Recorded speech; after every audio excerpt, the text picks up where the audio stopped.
Welcome to Beyond the Card, a series that explores the lives of librarians, library patrons, and everyone who walks through that door.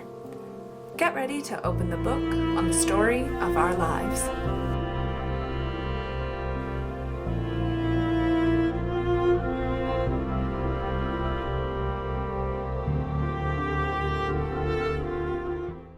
Welcome to Beyond the Card, a series that explores the lives of librarians, library patrons, and everyone who walks through our door.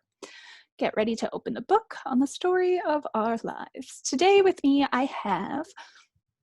I'm Archie, and I am a mini librarian. You're a what?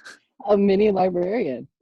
I love it. Because I will sit there, and if there are books out of place, I will put them in the right spot. It is appreciated, Archie. So what we do on the show is we have a discussion about libraries and library topics and just kind of discuss what I'm going to lead into our first question is, why do you think libraries are important? To me, or to, like, in general? I mean, any kind of thing that you think libraries are important, why they're important to you or why they're important in general are both valid ways to answer this question. Libraries are important just in general because knowledge is important. And, like, okay, you can't go to college and not have a library and not have to use that library at least once, okay? I mean, like, I feel like it's written into syllabuses sometimes where you have to go do like a library. Yeah, there's always like a library project. Yeah. Like in graphic design, we had like an entire class that like we just went to the library and literally explored the library. It was probably my favorite class. Yeah, so it definitely it opens up those kind of options for you, for people who don't necessarily think that they could find what they're looking for in the library. I think those classes always help. I remember in university also having, I think it was English that it was either English or archaeology. And we had to do something like that where we had to go cite something in the library instead of online. Yeah. They also taught us how to use like the online database that the library had too. So there was like articles and whatnot on it. For sure. So it's definitely a knowledge-based place that a lot of people can use, and it's limitless in its knowledge, right? Like you can And find there's new books coming out. Pardon? There's always new books coming out. Yeah, and there's always like a different topic that you can search while going to the library that you might not think. And I feel like really niche things as well. It's very, yeah. To move on from our basis of libraries being important, this is more specific to you. And how do you think the library has impacted you personally? Oh boy. So when I was little, I used to go to the library a lot. Like they literally knew my name, they knew me. Like they would say hi. And being a mini librarian. Yeah, the mini librarian. Nobody knows I do that. They do now. Now someone knows. But like when I was in elementary school, like I hated recess, okay? Because I would get bullied outside. And I was like, I don't want to go outside. So the librarian gave me a position as like a librarian assistant. Oh. And I literally spent my entire like probably like 3 years being like a librarian assistant because I hated recess. I mean, I like that you found a space in the library though. Yes, yeah. And then like there's also like every time I used to go up to Manitoulin with my nan, I would be like, okay, can we go to the library? And she's like, all right, not today, but like tomorrow. So there's that too. So I've been in so many libraries at this point. To kind of move into that in those earliest memories in the library, what would you say one of your fondest, earliest library memories is? Definitely like how friendly the librarians are, especially at the one in the valley, because that's where I used to like live. Yeah, the Valley has like a great space for just community wise. Like it has a great community Yeah. space. And then there's like that, it's right near the pool, right? And then there's the outdoor kind of area that's really nice as I well. just hate when they move all the books and then I go back in there and it's like I don't know where anything is anymore. I mean, gotta keep it fresh. You keep it fresh, but then you like have patrons that come in and it's like, oh, where's this? And it's like, oh, it's moved over here. It's like, why though? I feel like a lot of places do that. Just working in retail, even we've like moved stuff around Oh yeah. seasonally, but I feel like the library doesn't need to seasonally move stuff around other than when we have displays for like Christmas or Halloween or um Yeah, they like moved like a bunch of like I don't know. I think the teen section moved completely like almost halfway across the library and I'm like, why is it all the way over here? in both spaces I have worked, I feel like we've never moved any of our books. So I'm also pondering. It's like, what's the point in moving everything? Sometimes it's Like I understand for retail, like yeah, retail is yeah. usually for sales. Sometimes it's also in terms of I think like since I've been at Mackenzie, it's never moved, but the readers lounge space actually used to be filled with books or DVDs or something. So I think it's in terms of like when they can think of a better space or they can think of a better use for the space.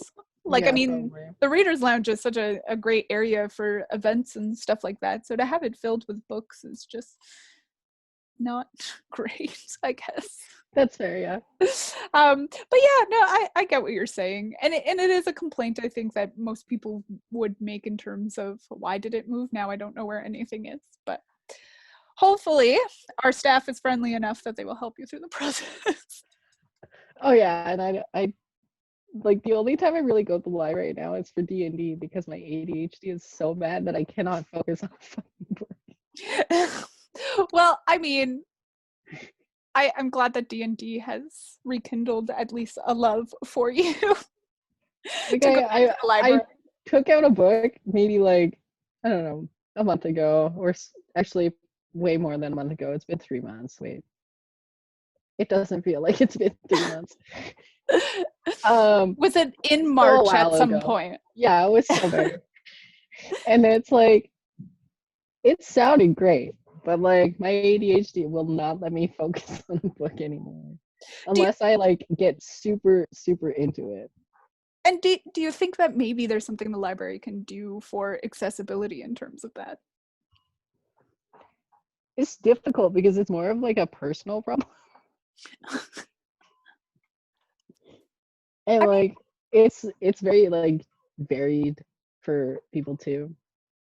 Like for me, because like with my ADHD, like I used to be able to read all the time, but recently it's gotten really bad, so I haven't been able to like sit down and read a book unless like it's like very specific books for some reason. Um and then but I can sit down and like hyper focus on drawing for like 8 hours and not move from that spot. and do you think you're like an active listener to things? Like when you draw, do you listen to podcasts or? I listen to music a lot when I draw. Mhm. Never really tried listening to podcasts. I used to listen to audiobooks, but I'm like, this feels like cheating. No, not at all. Because I'm thinking this is what I'm thinking in terms of that to make that kind of more accessible for people who might find it difficult to sit down and read, and not because they don't want to, but mainly because they feel like they just can't focus on it. If we did something, we've been talking about starting a drawing club once we're allowed back in our space, and kind of just having the makerspace be open to having a drawing club so people can come in and we'll have like a weekly prompt. But I think it would be kind of interesting if we had a reader there that maybe we like over the month focused on a book, and then maybe we can be inspired by the book to draw things. I don't know. I'm just thinking. a I feel book like club? out loud, like a book club, kind of, but like without that pressure of having to read the book. Like someone else would read the book for everyone. Oh, okay. So like that's why I'm thinking like if podcasts are easy to listen to, or if Like I do audiobooks. find like podcasts, like because I listen to like D&D podcasts, Mm, and like I'll sit there and I'll listen to them for like 2 hours. So it's definitely easier to retain, but I'm also very visual. So like sometimes it doesn't stick. okay. All right. Well, it's something to think about, and I think it's something that we can think about for sure. In terms of that, in terms of talking about materials that you've taken out of the library or that you've not read from the library, is there a material you have checked out at the library that holds significance to you? That could be a book, a movie. We always kind of mention in this section too that the library has 3D objects that we offer, such as snowshoes and fishing equipment and stuff like that. So it's not regulated to books or movies. Okay, so this is a little bit of a story Oh, we love because like stories here. it's not exactly something I checked out of the library, Is it but something you like when I took, was a Archie? little no, it is not. Okay. So when I was little and I went up to Manitoulin, we went yard sailing and we bought this like Thai beanie baby of this little husky, and his name is Mukluk. And I still have him to this day. And I left him at the library. And 3 years after 3 years of not being able to find him and being very sad about it, I went back to the library and there he was. That And is so I got reunited with like my best friend as a little kid. That's amazing. That is so different from all of the other stories we have talked about. I think we've had Baldur's Gate being one of them, being something that someone took out, and then a couple of books that people really liked. But having like lost something at the library And and 3 finding it years again, later, yeah, that's going amazing. back and like, wait, that's my stuffed animal that I left here 3 years ago. Did they just like have it in their like They had children's it with space, their or like, yeah, with all the other stuffed animals. And I'm like, this is my stuffed animal from 3 years ago. wow, that's amazing. Yeah, I still have him. You're gonna have to like send us a photo and like so I could post it and I'll be like, this is it. This is it. That's super cool. I've definitely done something similar, not at the library, and it wasn't as long of a period, but I still have a teddy bear to this day that I used to bring everywhere with me. And I left him at a bank once, and we lived out of town because I used to live in Whitefish. And we lived very far away from town. So the drive back was, wasn't just, it was a day trip essentially. I guess anyone who knows where Whitefish is. And ow, sorry, I'm gonna have to edit that out. Gilmore just used me as a scratching pad. But I only realized that I didn't have them when we were already driving, and that I had Oh left him no. we had left him at the bank, but I have him to this day, so we did get him back. That's good. Yeah. Yeah, I didn't realize he was missing, and I thought I didn't bring him in the first place. Mm. So I like looked around the house for so long trying to find him. And we didn't end up going back to the library that trip either, so it's like I didn't even know. You were just like, no, this is it. This is mine. Yeah. Yeah, pretty much. All right. So, in our time, we've seen libraries kind of go from this quiet space to study to more of a community space. And it's something we use as a community space very often, especially as a programmer. And you personally, I think even just talking about coming back to the library to use it for D&D, it's become much more of a community space. Do you think that libraries have room to evolve, and where do you see libraries going in the future?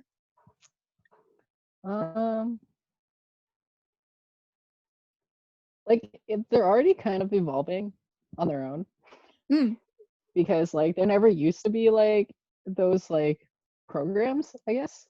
Because when I was really little, there weren't those programs, but like there's like the YMCA does like a job course almost out in the valley. So there's that, and then there's D&D and all kinds of different little programs. So it's really cool and definitely more of a community space. Yeah. Yeah, and we've talked about wanting to kind of expand that and do more of it and create programs that don't always use our space, because in earlier podcasts we kind of talked about the limitations that our space does provide us in terms of capacity, and we've seen D&D grow so much in the last couple of months that we've had to move where we are to a bigger space. And Yeah, that one room was getting yeah, pretty sweaty. yeah, for sure. And like even just like comfort levels where it was loud in there. Yes, we're sometimes loud out in the Readers Lounge, but I feel like the sound has places to travel, where as in the room sometimes, I know I've had a few of our members complain who do have some hearing impairments that like it was hard to hear in there sometimes. And so we're always just kind of looking to expand those programs and those ideas. Is there something you would like to see from the library, or?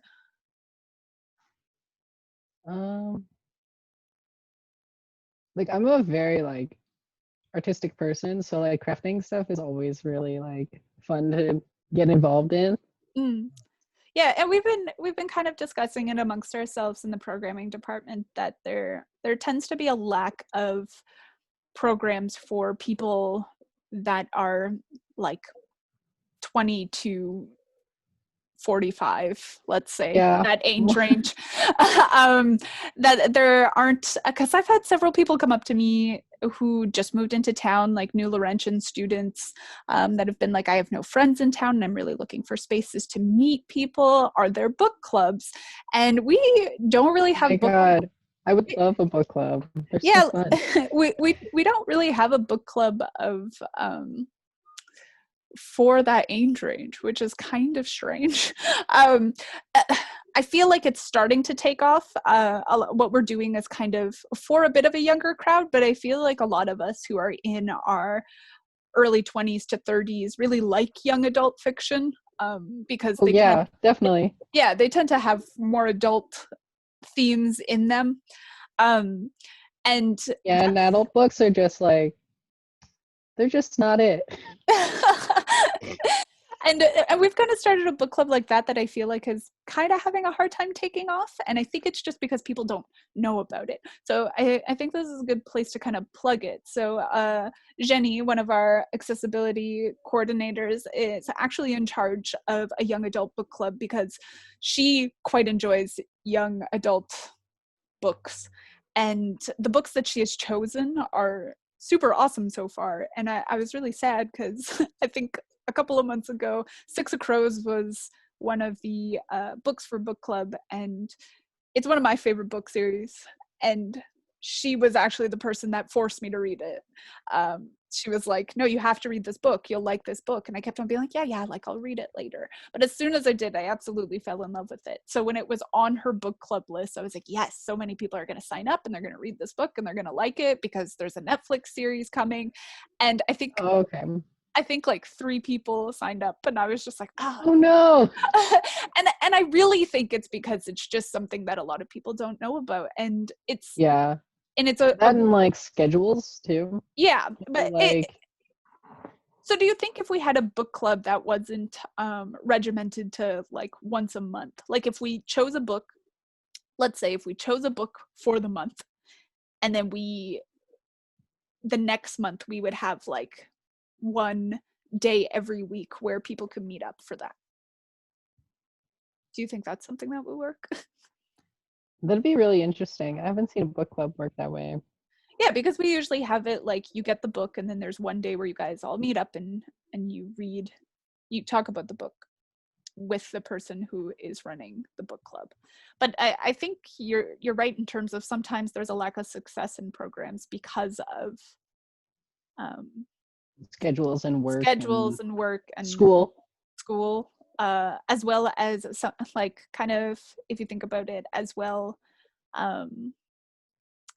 just in terms of like that one time it's happening will steer people away. They'll be like, oh, I'd like to, but I can't on that day. So to kind of like open up that door to maybe meet up with like-minded individuals who also want to talk about the book, but on another day. Yeah, it'd be really cool because I used to be part of like Battle of the Books in like elementary school. Which we That's still where do. all my fondest library memories are from. Because I would always go to check out the books on the list. But like, I got too old. I'm too old. I can't participate anymore. But that was like probably my favorite thing about elementary school was Battle of the Books. We're gonna do a Battle of the Books for young adults. That'd be sick. I'd love to see it. It was so fun. It was so much fun. And like getting together and like sitting in a room and discussing the books and asking each other questions because like it was all about like questions and answers for the books. And like, yeah, I probably read so many books just from Battle of the Books because there's like 20 on that list and I'm pretty sure I read all of them. Yeah, and I've been thinking too with the success of D&D and stuff, and because I like the fantasy genre, part of me wanted to do like a fantasy book club, but it's hard. Sign me up right now. It's so hard because we don't have the books. Like a lot of what happens a lot of our book clubs are wonderful and they choose really great books and they like to push kind of what their readers are comfortable with. I know that Rebecca did a book club where they read Circe and everyone in her book club was like, I don't want to read that. It's got like magic and stuff in it. And like they all read it and loved it. So like but it's usually books that we have a lot of copies of. And so it becomes that, right? It becomes difficult to share that one book that we do have in that fantasy genre, or it becomes difficult to not find the books. It's obviously not difficult, but budget-wise, just procure the books for everyone to be able to read. But it's still something that I would like to dive into, and I think something that we could look to. I really feel like the YA book club is very often fantasy, so oh yeah. I think that's also something that we can maybe look at. There's definitely like a few like young adult fantasy books that I've read and absolutely adored. Yeah.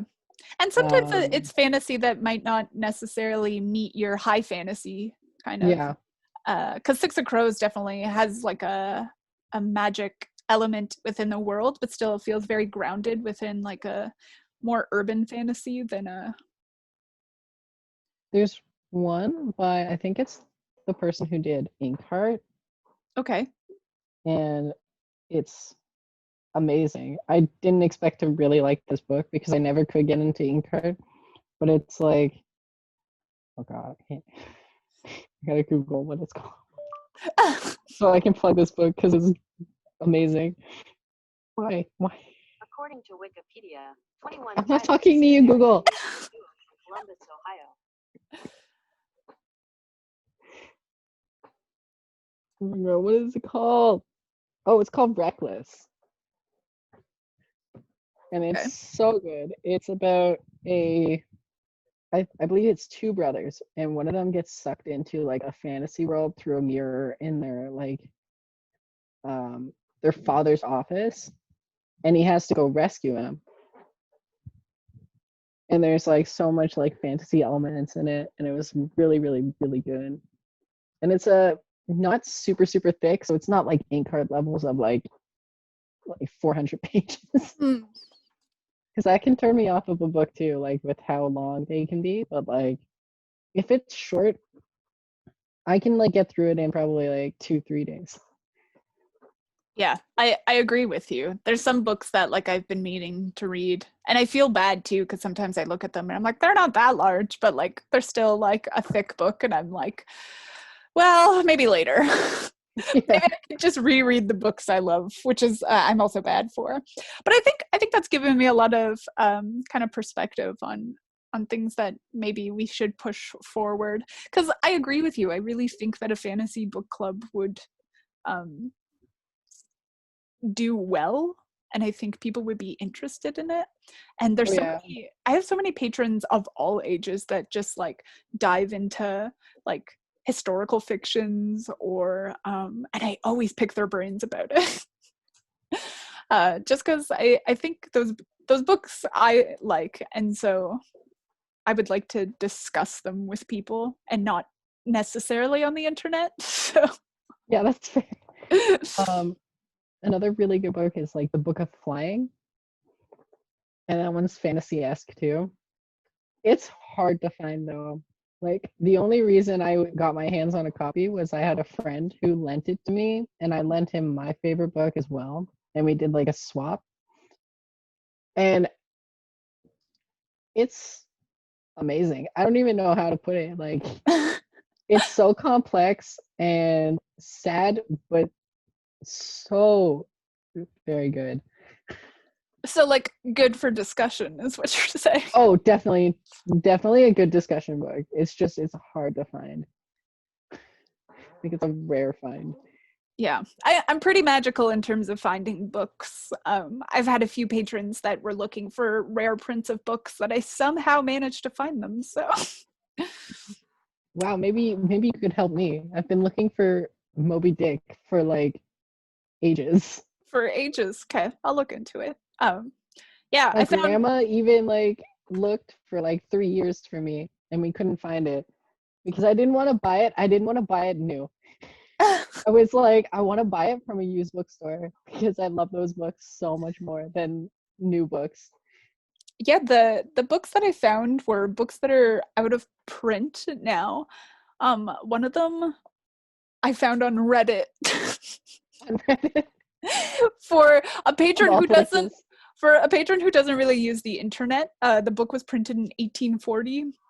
Um, Oh my god. and I somehow found it on Reddit for him, and we ended up printing it for him because he uh, is someone who doesn't use the internet. I gave him the link, I think, as well, so that if he knew someone who had the internet, he could look at it and find it. And the other one was a beauty book from the 40s or 50s that I think I still have it in my email somewhere, actually. Um, It's it was crazy. called A New You, The Art of Grooming. I do still have it in my Wow. that is nowhere to be found, trust me. But I somehow found the book through some sellers, some rare book sellers, and she ended up getting it for a super awesome price. And she's someone who's an esthetician and like needed the book, not needed, but wanted the book as something that she could show people. That's yeah, that's really cool because that'd be like almost like the evolution of like beauty standards, I guess, almost. Yeah, for sure. It's and like the techniques that they had in the book are concerning. Very out of date. But yeah, it's always like fun to find those things. Oh yeah. I love finding like just these like beautiful like leather bound classic books. Those are gorgeous. Well, I think we'll leave it on that note. We'll leave it on the note of finding rare books to read for Fantasy Book Club. That's fair. Yeah. And hopefully in the future that is something that we can Oh my God, I would love look that. to. Yeah, I mean, I've always wanted it too, and I think it would be something that would allow me to start reading again, like have a motivator to read again, because Yeah. sometimes I just find myself not needing to do it, so I don't do it. But that's something that I would like to do. That or I'll have a book on my list for like 3 or 4 years and then I'll finally buy it and I'll read it in 3 days. Yep. And then I'll be like, now what do I do? Or like when you read a series and like it's in the middle, it ends on a cliffhanger. Don't even talk the cliffhanger. Well, thanks so much for coming to hang out with me on Beyond the Card. You're welcome.